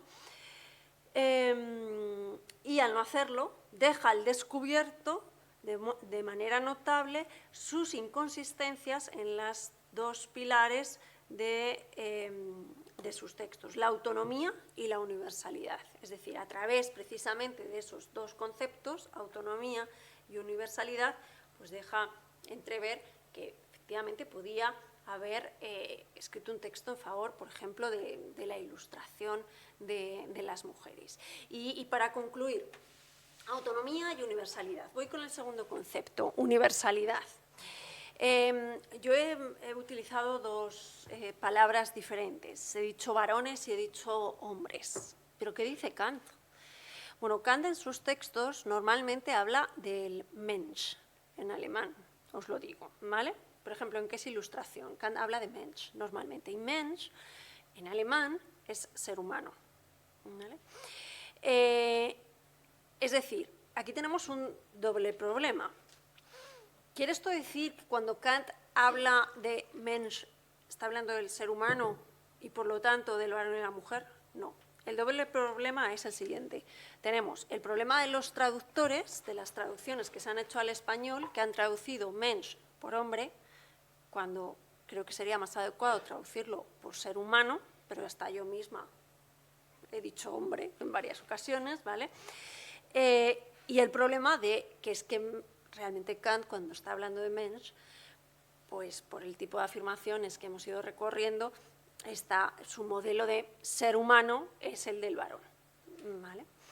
Esto en cuanto a la universalidad de sus textos, y podríamos comentar otras muchas cosas, ¿no?, en la línea de lo que también referenciaba al principio, ¿no? O sea, ¿por qué se tuvo que ir a hablar de los seres de otros planetas? Cuando había sido tan fácil, para aplicar su universalidad, pensar con los otros. Por cierto, Kant en su antropología comete, bueno, no es un error, al contrario. Él dice, para escribir una antropología es necesario viajar. Y dices, pues mal, como empieces así. Y entonces, a pie de página, dice, excepto si vives en un puerto de mar, con universidad, ¿vale?, y en el que se hagan relaciones comerciales. Claro, Königsberg. O sea, crea la norma y él es la excepción a la norma y te lo pone en pie de página, ¿no?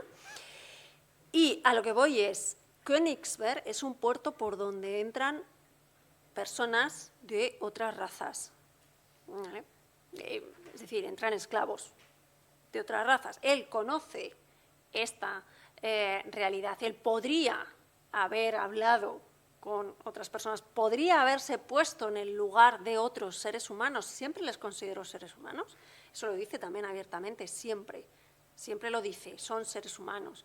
Y todos provenimos del mismo origen, todos tenemos el mismo origen. Lo que nos diferencia son las condiciones climáticas en gran medida y la piel, ¿no? Esas condiciones climáticas hacen que nos diferenciemos en gran medida por la piel y por nuestra forma de comportarnos también. Bueno, esto acerca de la universalidad.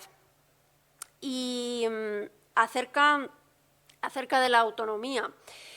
Bueno, pues podemos utilizar este concepto, ¿no? Y esto es ya lo penúltimo que digo, el concepto de autonomía, porque creo que es un concepto muy potente, ¿vale? Y yo me quedo con el concepto de autonomía como un principio rector de la vida, y me quedo con el imperativo categórico tal cual, ¿no? O sea, el imperativo categórico muchas veces se critica. Es que el imperativo categórico en realidad, claro, no me dice qué hacer. Cuando yo estoy con un dilema moral, el imperativo categórico es que no me da la solución. Hombre, solo faltaba. Si te estoy diciendo que pienses por ti mismo, solo faltaba que venga yo y te diga lo que tienes que hacer.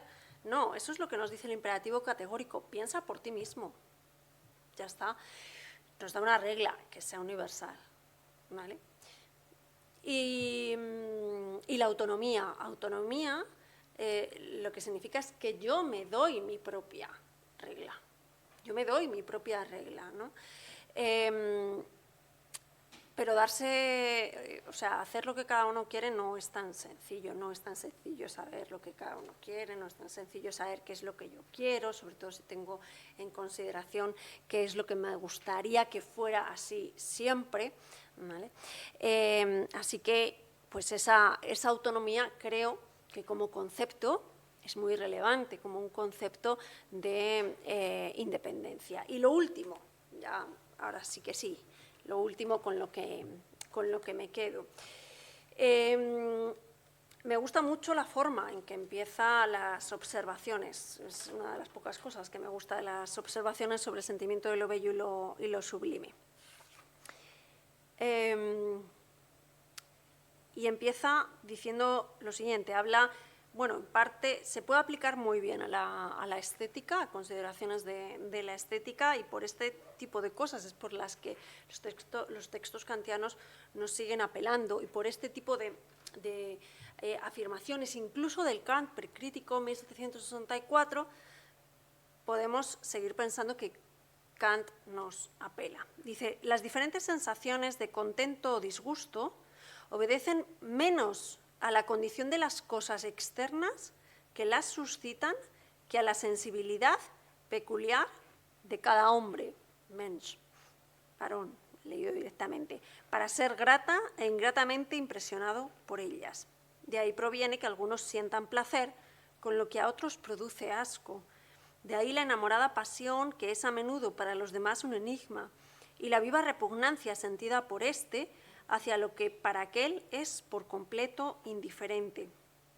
El campo de las observaciones de estas particularidades de la naturaleza humana es muy amplio y oculta aún buena copia de descubrimientos tan interesantes como instructivos. Por ahora dirigiré mi mirada sobre algunos puntos que parecen particularmente destacarse en este terreno.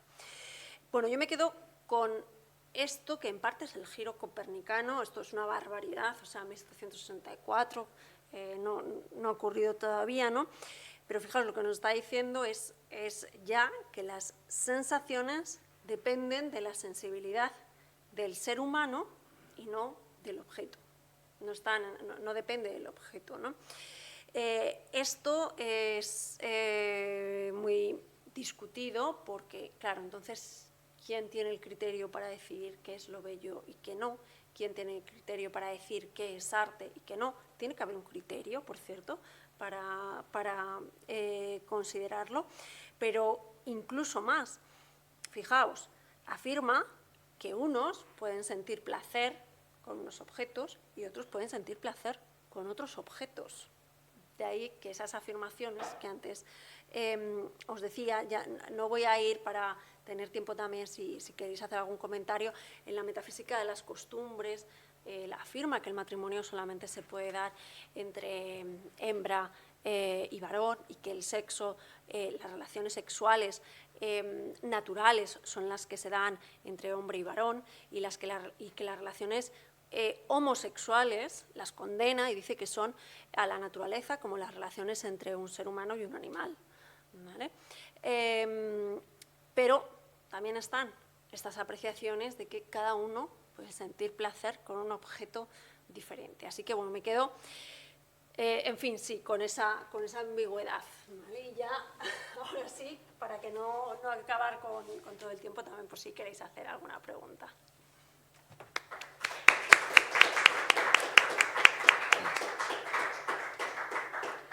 Muchas gracias, Laura, por este recorrido tan intenso y tan interesante por los textos kantianos, ¿no? Desde esta perspectiva de revisión, ¿no? Un poco ver qué nos ofrecían en este punto. Tenemos efectivamente tiempo para hacer algún comentario, alguna pregunta.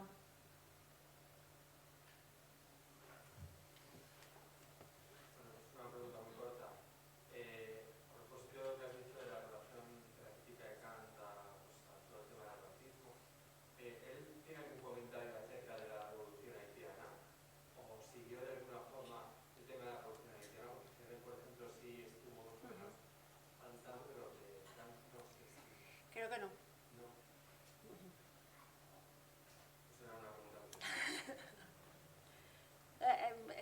además, claro, es un tema que ya ha surgido, o sea, es una pregunta que ya me habían hecho y por eso creo claramente poder decirte que no la hay. Y creo que es algo que aparece, sí, es algo que aparece, no sé si en la crítica de la razón negra de Membe, o hay un estudio que es el primero que abre la cuestión de las razas en Kant, un articulito de un filósofo, creo que se llama Chikundu F,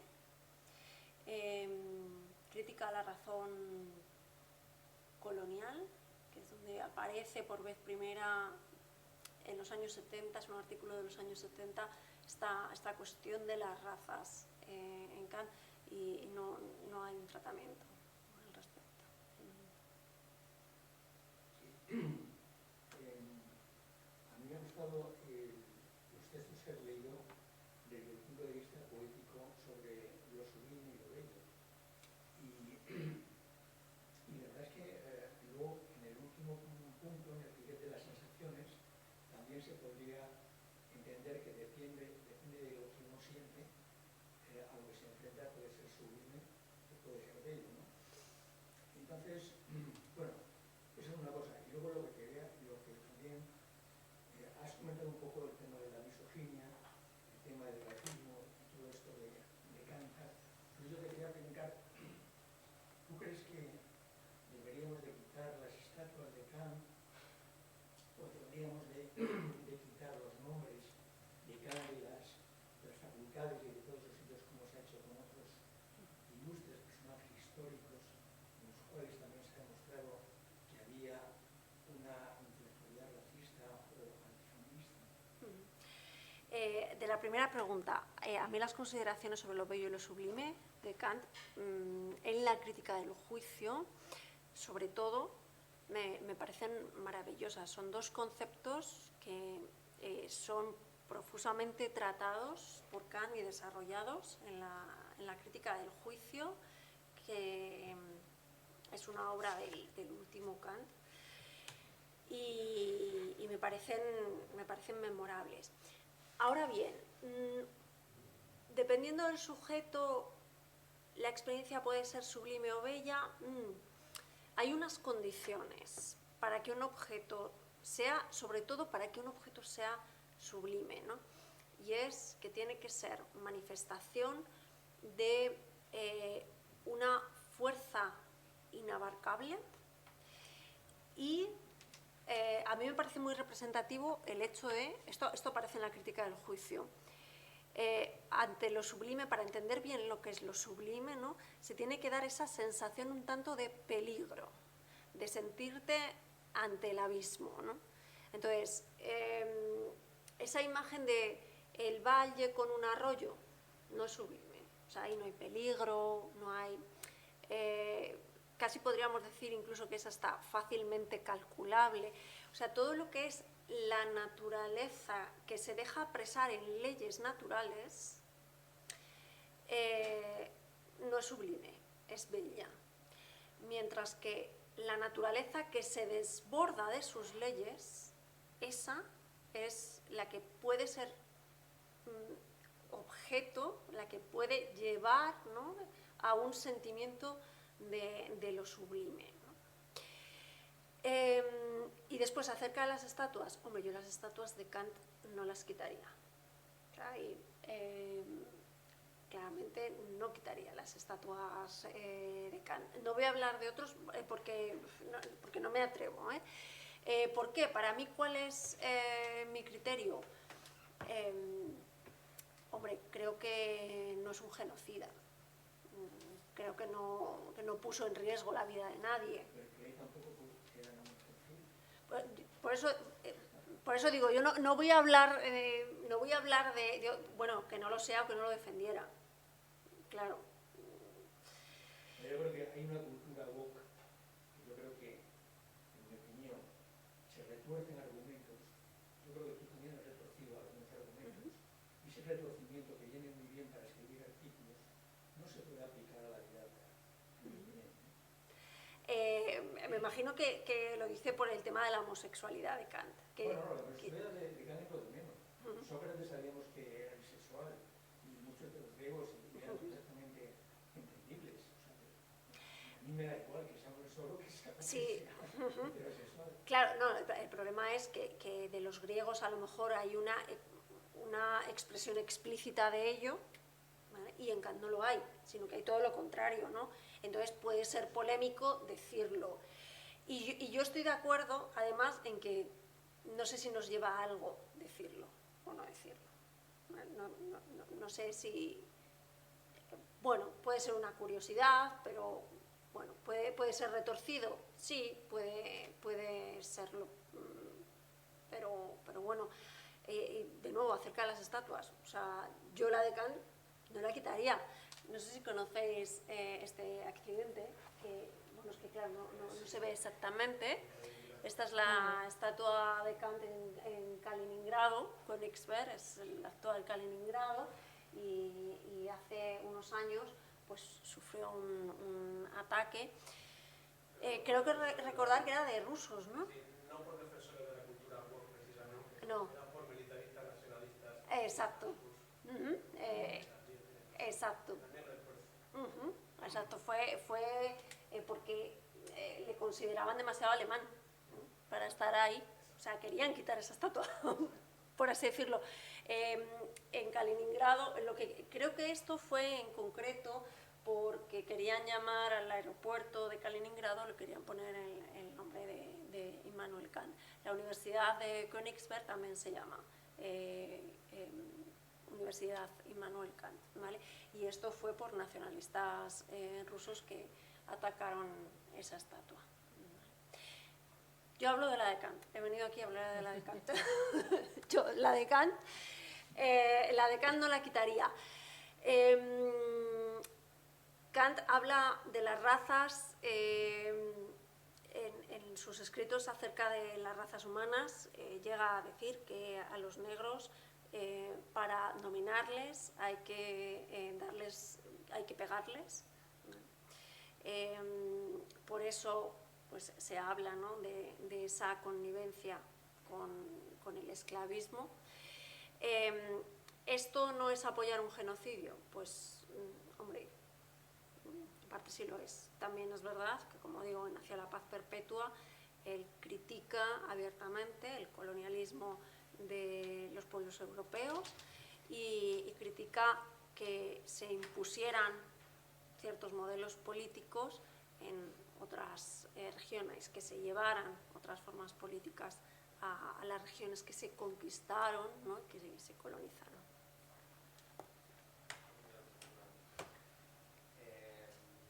Han entendido más o menos, bueno, entiendo que el racismo, el machismo, la misoginia de Kant reposa sobre preceptos biologicistas un poco, ¿no? O sea, no es una cuestión social para él, o más o menos, pero o sea, digo, también como luego se le ha puesto un defensor, bueno, como digamos una línea del feminismo de la igualdad, en teoría defendería pues que los sujetos son iguales, que esto es un que decía al final de cuidar de lavar, ¿no? Que ya digo que Descartes, o sea, que extendió o sea, el tema del vómito también a las mujeres, o sea, que fue el primero que vio esto.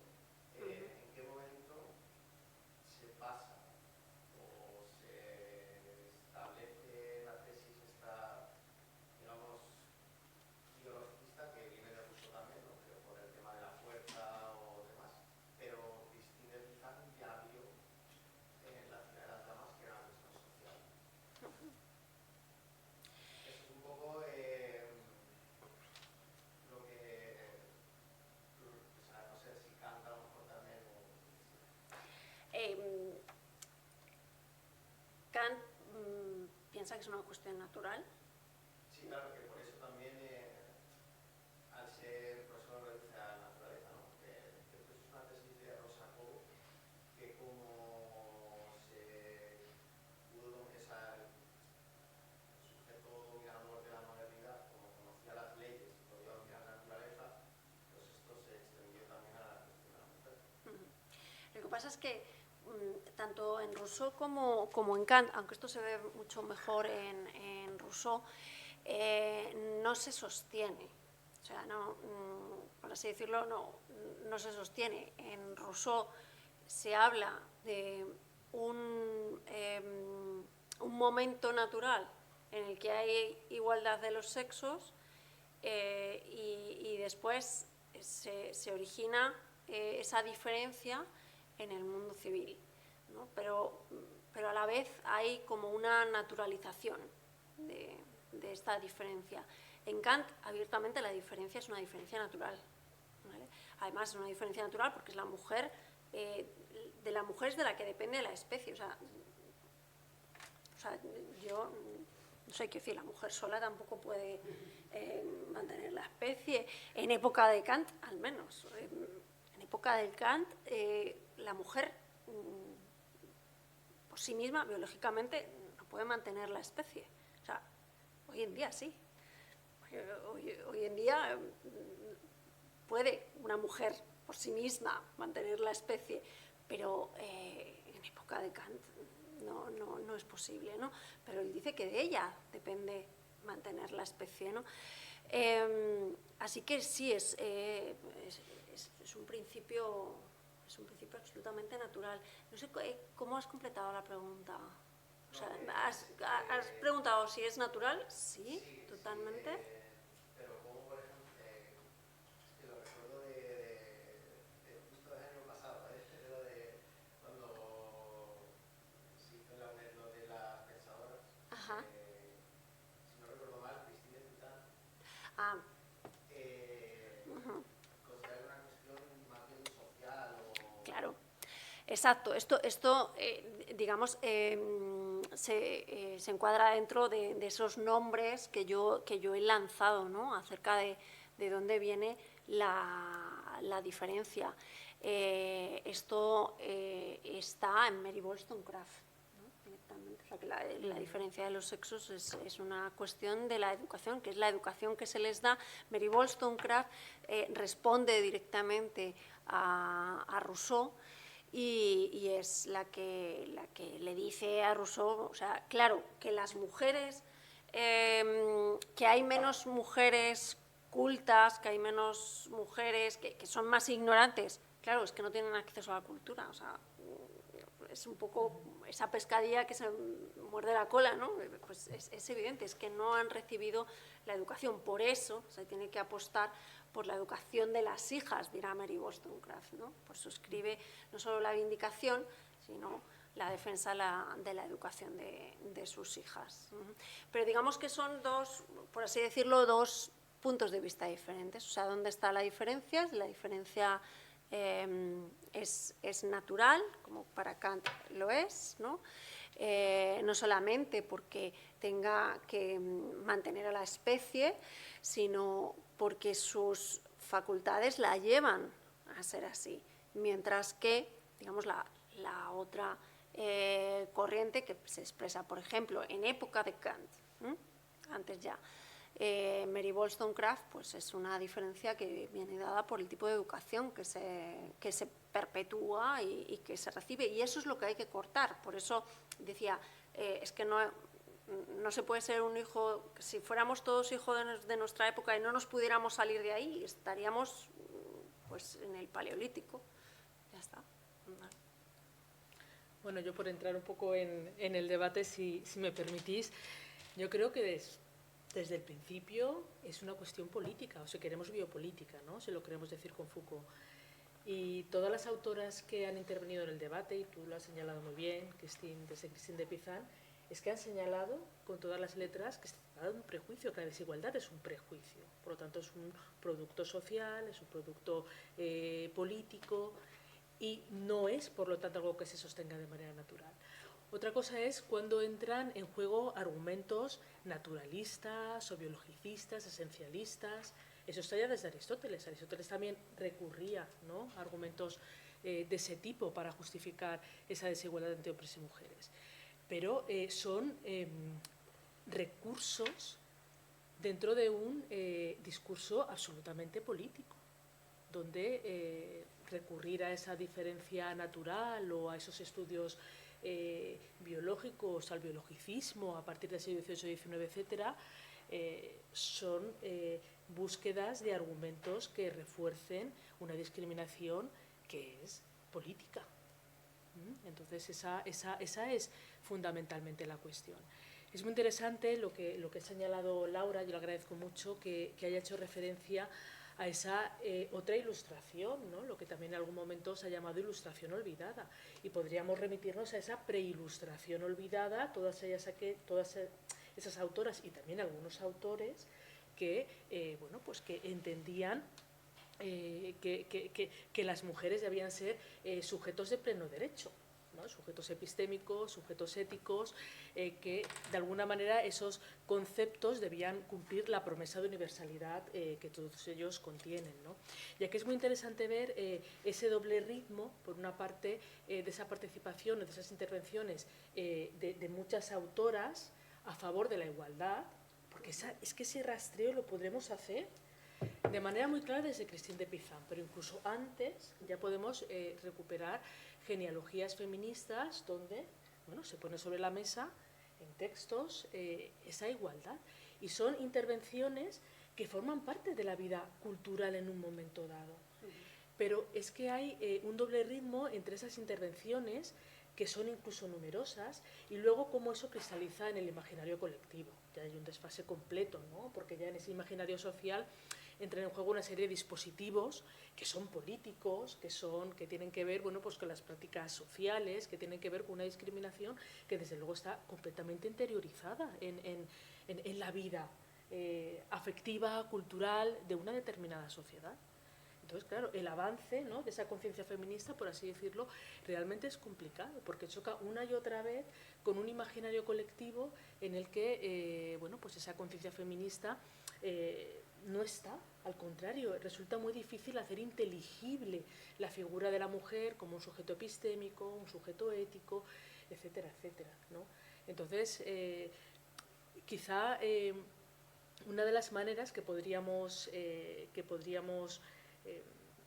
no sé, poner en juego, a lo mejor para evitar ese debate de quitar o no estatuas, que me parece un debate absolutamente estéril, es pensar cómo en un momento determinado, por ejemplo en el siglo XVIII, había sobre la mesa, había en la escena filosófica diferentes posiciones, y también había posiciones que defendían esa igualdad de las mujeres, ¿no? El problema es que luego, cuando todo eso cristaliza en la memoria de la disciplina, en la memoria del canon, en la memoria cultural, bueno, pues se hace una selección que es que ignora todo un caudal de conocimiento que estaba presente también en ese momento, ¿no? Entonces, a lo mejor, la cuestión no es si tenemos que mantener la estatua de Kant, ¿no? La cuestión es que a lo mejor deberíamos meter la estatua de Kant en un paisaje intelectual mucho más complejo, en el que está Kant, pero hay también muchas otras voces discordantes, complementarias, y que nos permiten dibujar una problemática de una manera un poco más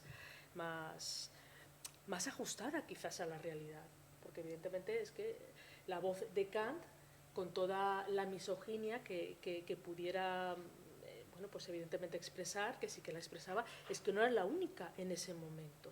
Bueno, pues vamos a redimensionar también eso, ¿no? Y vamos a reivindicar quizá que nuestra memoria filosófica también poco a poco vaya captando esos paisajes que son mucho más complejos, ¿no? Porque es que realmente esas reivindicaciones feministas, desde luego a partir del siglo XVII, están clarísimamente, incluso antes, ¿no? Con Christine de Pizan, que para mí es un hito también en ese momento. Acerca de esas otras mujeres, ¿no?, que hay en la época de Kant, decía antes, Kant menciona a muy pocas de ellas, ¿no? En sus escritos académicos está Madame de Châtelet, para lo que dijo, mejor que no lo hubiera dicho, y luego sí que podemos rastrear, hay otros materiales muy interesantes para conocer la historia del pensamiento, que son las cartas, ¿no? Esos escritos del ámbito privado, no del ámbito público, no me he metido en ello cuando he leído qué es ilustración, ¿no? Y lo que nos enseña ese Kant en el ámbito privado, él mantiene relación epistolar, como os decía, con sus alumnos y también con su familia. Él tiene hermanas, mantiene relación epistolar con una de sus hermanas durante toda su vida, la cuida económicamente, y hay una mujer, creo que se apellida Herbert, ahora no lo recuerdo, que le escribe, ¿no? Y le manda una carta y le dice que está triste, que está muy triste, está en una situación que hoy se la podría considerar, según se dice, depresiva, ¿no? Y la verdad es que la respuesta de Kant es muy kantiana, es muy poco emocional. Y esa es, digamos, otra forma, es algo muy interesante de leer en la modernidad. La modernidad es la historia de la razón, ¿no? Pero ¿qué pasa con las emociones? O sea, ¿qué pasa con los sentimientos? En Kant hay una apuesta muy clara por la razón, pero sí que es verdad que cada vez más se le mete el mundo del sentimiento, o sea, en primer lugar con el sentimiento del respeto, o sea, está hablando del imperativo categórico y no puede terminar de hablar y terminar de formular cómo funciona el imperativo categórico sin meter el sentimiento de respeto, como que se le cuela además en una nota a pie de página, pero claro, decir que se le cuela el respeto en realidad es mentira. O sea, el sentimiento estaba en 1764 con lo bello y lo sublime, que nos dice que son emociones y que vuelven a aparecer porque no han desaparecido realmente en la crítica del juicio, y son sentimientos además que nos unen, ¿no?, con el imperativo categórico. Nos va a decir y estudia si hay una relación o no entre el desarrollo del mundo estético y de la moralidad.